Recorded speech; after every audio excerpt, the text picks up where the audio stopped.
atonement for my sin, cleanses deep within man.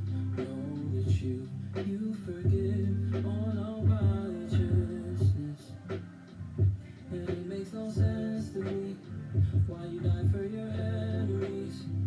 Now I live, so draw me close. Darkness loses its hold on me. So draw me close. Darkness loses its hold on me. I don't really know the reason why you chose me. I don't really know the reason why you love me. Don't know what you see in me. Hold on me so close. Fell down, never saw my flaws. Tell me, let my head up, still on.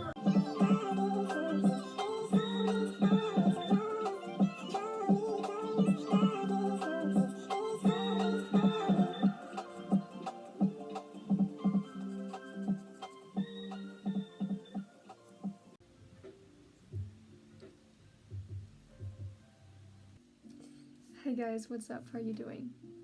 So what does cutting my hair have in common with Christian faith now? Well, so I don't know about you, but when I was a child, I loved having long hair. I had super long hair all the time, and my mum always wanted to cut my hair up because she found it was too long and it made too much effort.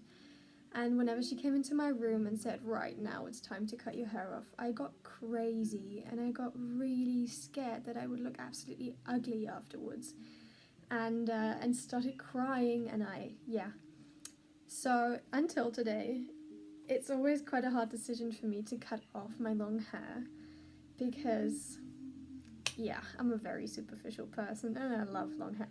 But now, last night, I decided that my hair has to get off my head.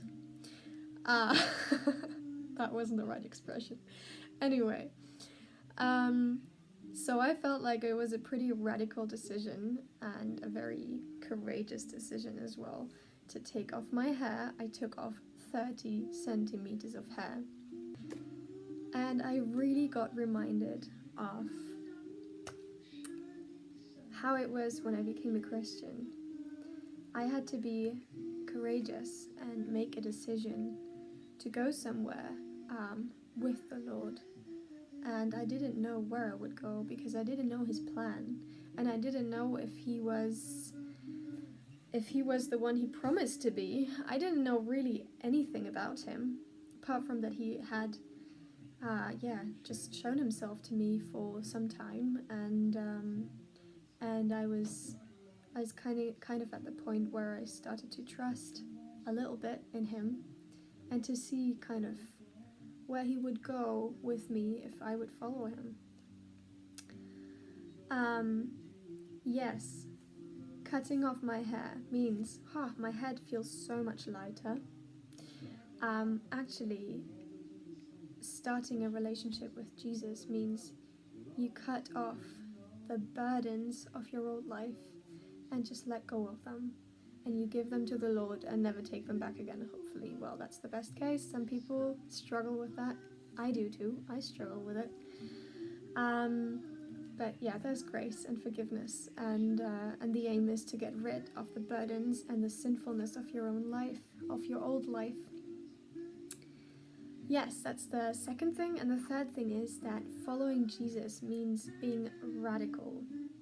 I found it pretty radical to cut off 30 centimeters of hair.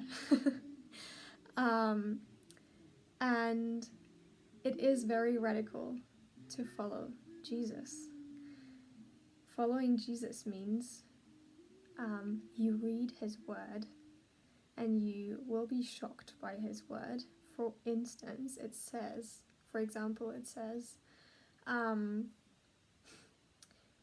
if your right hand causes you to sin, cut it off.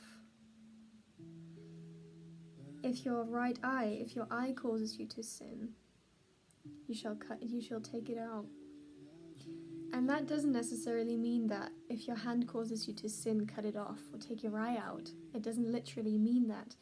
What it means is that we understand the reality and the seriousness of sinning and what it does to us and how it hurts us and how it hurts the Father. So, yes, the beautiful thing about being a Christian is not that we are perfect after we become a Christian or that we will never sin again, but it actually is that we do sin, but we have a Savior who forgives us for the things we're sinning or for the things where we're, just not getting right. And what we do is we come before the Father and we ask Him for forgiveness, and He releases us from all the burdens. He releases us from the sin, and He says, "You're free to go. You are forgiven." And that's so beautiful. So yes, it's probably a bit cheesy that I found this haircutting and coming to Christ thing relatable. But I just felt reminded of it, and I thought I'll make a little video about it, and I hope you enjoyed it. If you haven't subscribed to my channel yet, feel free to do it.